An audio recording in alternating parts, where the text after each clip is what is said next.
สวัสดีครับทุกท่านพี่น้องนะครับวันนี้กระผมไกด์เฮงนะครับขออนุญาตถ่ายรูปส่งเครือญาติพี่น้องกันระหว่างกัมพูชาไทยลาวนะครับวันนี้กระผมไกด์เฮงได้มาศึกษาเราเรียนถึงที่จังหวัดตาแก้วนะครับเป็นจังหวัดที่ก่อเกิดเป็นรัฐของประเทศกัมพูชายุคโบราณคืออาณาจักรพนมแต่ว่าวันนี้กระผมไกด์เฮงจะได้มาถึงโบราณสถานแห่งหนึ่งจะมีหน้าที่เป็นโรงพยาบาลนะครับหนึ่งใน102นะครับปราสาทนี้จะมีชื่อว่าปราสาทยายเผายายปือยายเผายายทองนะครับยายปืเป็นโรงพยาบาลหนึ่งสำหรับบริการใช้สอยในยุคพระเจ้าชลมันที่7ปราสาทนี้คือโพธิสางถวายแด่พระโพธิสัตว์โลเกโซแล้วก็พระโพธิสัตว์วชิระภูระแล้วก็จะมีลักษณะในการไหว้บูชาท่านชมนะครับนี่คือ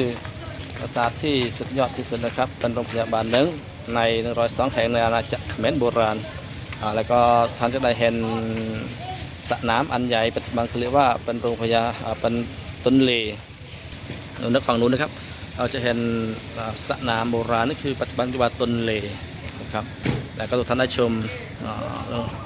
เราต่างๆนะครับอันนี้ก็ตอนนี้ก็ถึงแล้วนะครับขอเชิญชมนะครับปราสาทเยเปิลนี่คือ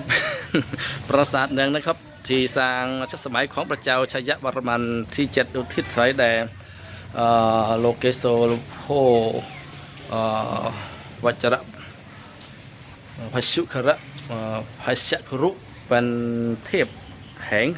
ครูยาทั้งหลายนะครับขอเชิญชมฟังนี้นะครับเลยครับค่อนข้างโดยเวลาไม่พอนะครับแล้วก็เราจะได้มาเป็นทีมบรรลัยนะครับทุกท่านก็โปรดทยาใส่ดูนะครับตอนนี้ก็เชิญชมตามอัธยาศัยเดียวนะครับคือทับลังนะครับโอเคทับลังนี้ตรงนี้นะครับคือเป็นทับลัง